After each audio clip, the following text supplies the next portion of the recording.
Bonjour à tous, je vais vous parler de Expandables 4, le quatrième volet donc de la franchise regroupant les grandes stars du cinéma d'action des années 80, plus Jason Statham. Maintenant il en reste plus grand monde, hein, il y en a pas mal qui sont partis, mais voilà, à la base c'était une franchise qui regroupait les anciennes gloires du cinéma d'action des années 80.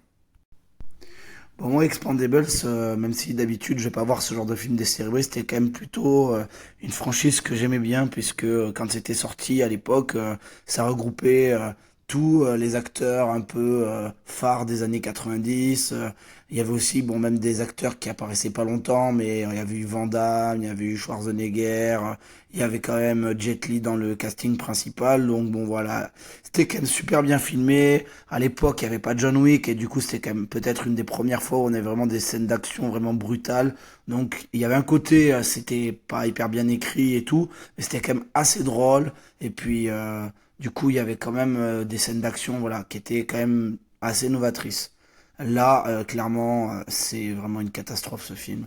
Euh, les scènes d'action, bah déjà, sont beaucoup moins bien filmées. Tout est axé sur Jason Statham. Les stars des années 90, elles ont quasiment toutes disparu. Stallone, il apparaît 15 minutes dans le film. Il n'y a plus Jet Li, il n'y a plus Schwarzenegger. Dolph Lundgren, on le voit à peine. Les nouveaux, ceux qui apparaissent maintenant, là, 50 Cent, catastrophique. Randy Couture, catastrophique. Megan Fox, Palme d'Or, Radio Award, tout ce que vous voulez, mais alors là, elle, mais vraiment, il faut qu'elle aille prendre des cours de comédie parce qu'elle n'est pas crédible une seule seconde. Il y a que l'acteur indonésien là que j'aime bien qui jouait dans The Raid, Iko Uwais. Franchement, et celui qui joue dans Hong Bak, Tony Jaa, eux ils font à peu près le job, mais bon, le reste, voilà, c'est vraiment une catastrophe. Le scénario, bah, il est inexistant et en plus c'est pas du tout crédible. Vraiment, il y a une espèce de retournement de situation à la dernière minute, mais le truc on le voit vraiment arriver, mais à 100 000 kilomètres. Les scènes d'action, bah, sont pas pas super bien filmées, hein. C'est quand même très très très axé à 95% sur Jason Statham. Et après, bah, le reste du casting, bah, soit on les apprend pas trop, on les voit pas trop, on n'apprend pas trop à les connaître. Donc en fait, bah, on s'en fout.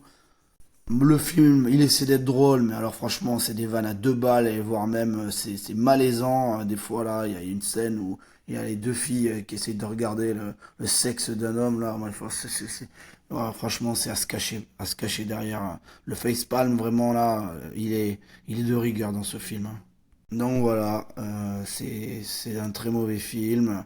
C'est même pas un bon film d'action, hein, parce que moi je me suis ennuyé, hein. Il y a des scènes, ouais, vers la fin du film, il y a quoi, une vingtaine de minutes où il y a un peu d'action, mais il y a quand même aussi beaucoup de moments où ça essaie d'être drôle et où il y a rien du tout, pas d'action.